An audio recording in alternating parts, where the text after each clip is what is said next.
The Samsung Galaxy S26 Ultra just dropped, and while it might look super familiar at first glance, there is one absolutely crazy new feature that changes everything.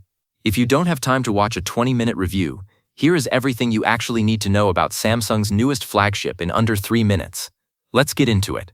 First up, let's talk price and build. The S26 Ultra holds steady at $1,200 and still starts at 256 gigs of storage. But Samsung made a surprising pivot this year. They ditched the titanium. We are officially back to an aluminum frame. The phone is slightly thinner, a little less boxy, and features a redesigned vapor chamber to keep the thermals in check with that slimmer profile. Under the hood, it's powered by the brand new Snapdragon 8 Elite Gen 5 for Galaxy. It's going to be an absolute beast for gaming and multitasking.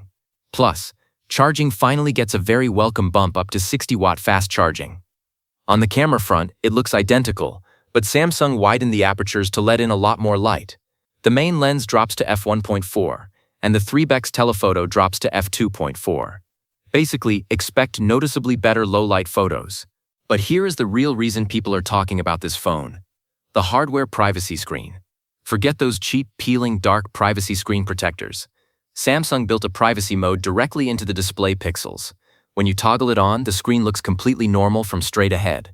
But if you look at it off-axis, it fades to black.